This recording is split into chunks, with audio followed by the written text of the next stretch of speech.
큐티 가이드 방송 기도하고 시작하겠습니다. 오늘도 살아계시며 말씀해 주시는 주님을 의지하여 오늘 하루 말씀으로 시작합니다.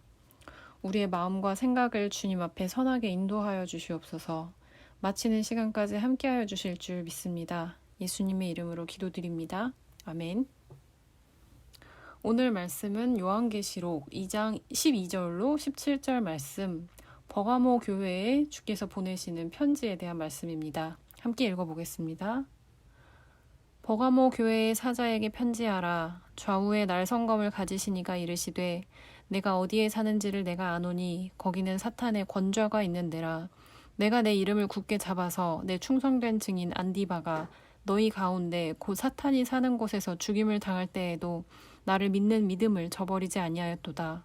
그러나 내게 두어 가지 책망할 것이 있나니 거기 내게 발람의 교훈을 지키는 자들이 있도다.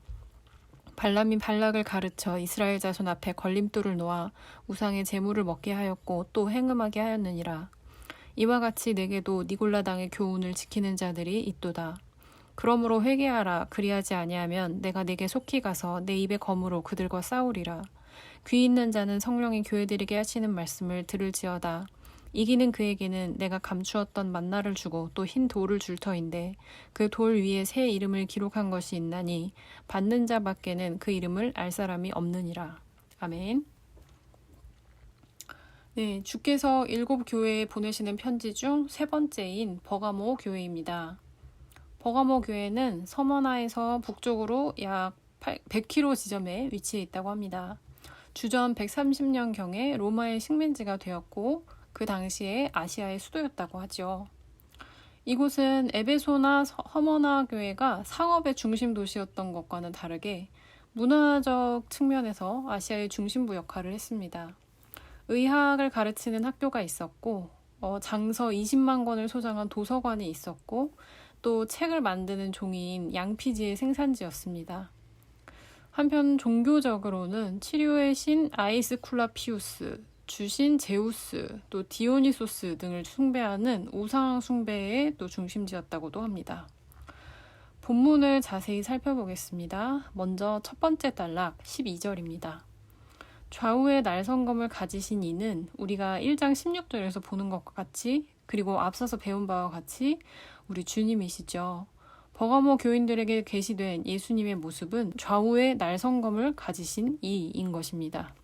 권위와 능력을 가진 심판의 모습으로 묘사되고 있습니다.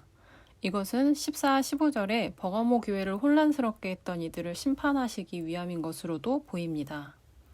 13절에 내가 어디에 사는지를 내가 안다고 하시는데요. 이 말은 내가 지금 처해 있는 어려움을 내가 안다라고 하시는 말씀입니다.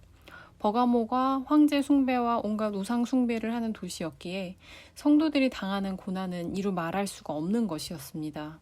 주님이 그들의 고난을 알고 계신다고 위로해 주십니다. 또 하나 예수님이 아시고 위로하기를 원하시는 것은 충성된 증인 안디바가 거기에서 순교할 때 너희 버가모 교회가 나를 믿는 믿음을 저버리지 않았다. 그것을 내가 기억하고 내가 위로한다 하시는 것이죠. 큐티인에서 이 부분에 대해 이제 묵상을 해보라고 권하는 그 초점은 충성된 증인이라고 칭해주신 그 순교자 안디바와 버가모 교회의 성도들에 대해서입니다. 우리가 상상을 해보면 좋겠어요. 내가 예수님을 믿는데 내 목숨까지 걸고 믿어야 하는 그 상황에서 믿음이란 것은 얼마나 간절하고 굳세야만 우리가 죽기까지 믿을 수 있을까 하는 것에 대해서요. 아마도 일제강점기 때 신사참배를 거부했던 그 믿음의 사람들을 생각해 보아도 알 수가 있을 것입니다. 현대 한국 사회는 우리의 믿음을 죽음으로 보여야 할 정도의 핍박은 없습니다. 하지만 그 죽기까지 믿는 믿음의 간절함도 그만큼 약해지는 것 같습니다. 우리가 예수님을 믿는다고 자랑할 수 없는 모습, 담대하게 복음을 전하기보다 사회적인 평판에 더 신경을 쓰고 세상의 교회를 향한 비난에 압도되는 모습을 보면 우리의 믿음의 그 간절함에 대해서 고민하게 됩니다. 우리는 오늘날 그런 목숨의 위협을 느낄 정도의 핍박을 당하진 않지만 그보다 훨씬 미치지 못하는 고난에 해당하는 것을 막연히 두려워하는 것 같아요. 예를 들면 복음을 전하고 예수님을 자랑함으로써 직장에서, 가정에서, 사업에서 받게 되는 불이익이나 손해 같은 것, 또 단지 관계가 불편해지는 걸 피하기 위해 예수님을 감추는 그런 모습이요. 버가모 교회의 안디바와 같은 충성된 증인들은 불이익과 핍박을 넘어 목숨의 위협을 당하는 상태에서 담대하게 내가 예수님을 믿는다. 세상의 구원은 예수님밖에 없다. 라고 증언을 합니다. 이 말씀을 읽으며 계시록에 쓰여진 그 핍박이 심했던 시대의 상황과 그리고 오늘의 시대 상황 가운데 여러분 자신의 신앙생활을 깊이 묵상해 보실 수 있습니다. 우리가 충성된 증인으로서 마치 순교와 같은 믿음과 각오로 지켜야 할 것이 있고 행동해야 할 것이 있습니다. 이 말씀에 믿음으로 반응하기 위해 무엇을 어떻게 오늘 나는 할 수 있는지에 대해서 묵상해 보시고 하나님께 기도로 올려드리시고 또 실천에까지 나아가시는 하루가 되시길 바랍니다. 이것은 무슨 큰 결심이 필요한 것이 아닙니다. 여러분께서 하실 수 있는 작은 결심, 작은 시작, 그것이 중요한 것이죠.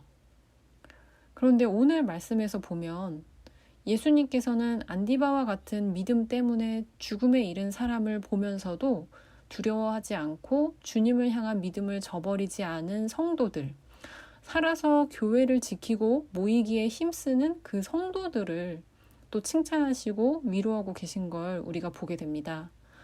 산 사람들, 살아서 이 세상의 악함과 환난을 지켜보며 거기에 대항해 믿음을 지켜서 예수님이 다시 오실 때까지 살아야 하는 사람들을 주목하고 계시다는 거죠. 예수님을 믿음으로 처형당하고 옥에 갇히고 고초를 당하는 사람들을 눈으로 목격하면서도 믿음이 흔들리지 않고 나도 그 고난을 당할 수 있음을 알고 감수하면서 살아가는 그 삶이란 어떤 삶인지 또 묵상해 보실 수 있습니다. 오늘날로 말하자면 예수님을 믿는 그 신앙을 지키기 위해 주일에 하는 일을 포기하거나 신앙적인 양심으로 술과 유흥을 거부하거나 했을 때 불이익이나 비난을 받는 그런 상황들이 있을 것입니다. 그런 상황에서 나는 주님이 기뻐하시는 선택을 할 만한 믿음을 가졌는가, 가지길 원하는가 하는 것들을 오늘 묵상해 보실 수 있을 것입니다. 이 또한 깊이 묵상해 보시고 하나님께 기도로 올려드리시고 무엇을 실천해 볼 수 있는지 실천하실 수 있는 일을 결심하시는 묵상 시간 되시길 바랍니다. 특별히 오늘 이 주제는 자녀들과 주변에 믿는 사람들에게도 큰 도전과 믿음의 본이 될 수도 있기에 시간을 들여서 묵상해 보시기를 권해드리는 주제입니다. 다음 단락은요, 이 큰 믿음을 가진 버가모 교회에 책망할 것이 두어 가지 있다고 말씀하시는 것입니다. 교인들 중에 그리스도의 충성된 증인으로 믿음을 지키는 자들이 있었지만 더러는 발람의 교훈을 지키는 자들과 니골라당의 교훈을 지키는 자들이 있었다라는 것입니다. 이것은 교회 안에 죄가 틈탔고 동시에 교회가 분열되고 있음을 보여줍니다. 그리고 여기서 발람의 교훈은 니골라당과 같은 것으로 보시면 됩니다. 구약에서 발람의 교훈이라고 한 것이 이제 신약 시대에 그때에 와서 니골라당의 교훈이라는 그 이름이 바뀐 것이죠. 14절 하반절에 발람의 교훈을 지키는 것이란 발람이 발락을 가르쳐 이스라엘 자손 앞에 걸림돌을 놓아 우상의 제물을 먹게 하고 행음하게 한 것을 말한다고 합니다. 바로 이방인들과의 결혼과 우상 숭배하는 일에 타협하게 했던 것. 이스라엘 백성이 광야에 있을 때 모압 여인과 결혼하고 우상의 제물을 먹은 그 민수기 25장의 바알볼 사건을 말하는 것이죠. 신약 성경과 이후 유대 역사에서 늘 경계해야 하는 것으로 언급이 됩니다. 이 발람의 교훈, 니골라당의 교훈은 그때나 지금이나 우리에게도 여전히 존재합니다. 바로 하나님께서 지켜 행하라고 하신 명령이 세상 문화와 유행에 타협하고 혼합되는 것이죠. 이것은 우리가 사는 이 세상이 하나님의 진리와 멀어져가는 세상이기 때문에 우리도 모르는 사이에 젖어들 수 있다는 점에서 참 어렵고 위험한 것입니다. 그러나 하나님의 말씀대로 살고자 몸부림치며 더욱 주께서 하시는 말씀에 귀 기울이고 분별력 주시기를 간구할 때 하나님께서 우리 각자에게 지혜를 주실 줄 믿습니다. 하나님이 주시는 분별력과 지혜란 하루아침에 생기는 것은 아닙니다. 지금처럼 하나님의 말씀을 계속해서 읽고 기도로 간구할 때 점점 자라가는 것이죠. 그때 큐티인에서 우리에게 하는 질문처럼 무서운 시험에서 승리하고도 은밀한 유혹 앞에 넘어진 경험을 떠올리며 같은 죄를 범하지 않도록 대비할 수 있을 것이고, 내가 먹지 말아야 할 우상의 제물과 피해야 할 행동을 순간순간 주시는 지혜로 분별할 수 있게 될 것입니다. 그러나 지혜는 말씀에서 오기 때문에 오늘 이 말씀을 읽으시며 하나님께서 깨닫게 해주시는 발람의 교훈과 같은 나의 모습은 어떤 것이 있었는지 생각해 보시고 회개 기도를 올려드리면 좋겠습니다. 그리고 이후부터 그것을 경계 표지 삼아 같은 죄를 범하지 않도록 간구하시고, 더 나아가 오늘날 이 시대의 신앙생활에 있어서 세상 문화와 타협하는 신앙의 모습이 어떤 것인지, 진리를 지키기 위해 우리가 무엇을 할 수 있는지를 생각해 보시기를 시작하시는 여러분의 그 새로운 시대에 맞는 묵상으로 발전해 가시기를 기도하겠습니다. 마지막 단락으로 가서요. 주님께서는 이에 버가모 교회에 회개하라고 촉구하십니다. 그리하지 아니하면 내가 내게 속히 임하여 내 입의 검으로 그들과 싸우리라고 하시죠. 심판하시겠다는 것이죠. 그리고 주께서 교회들에게 하시는 말씀에 이기는 자에게, 즉 믿음을 지켜낸 성도들에게는 감추었던 만나를 주고 흰 돌을 주겠다고 하십니다. 여기서 감추었던 만나는요, 신령하고 참된 양식으로 생명의 양식이신 예수님을 통해 주어지게 되죠. 하나님께서 생명의 떡이신 그리스도를 통해 자신의 나라에서 주실 영원한 생명을 상징합니다. 또한 흰 돌을 주실 것인데 그 돌 위에 새 이름을 기록했고 받는 자만 그 이름을 알 것이라고 하셨습니다.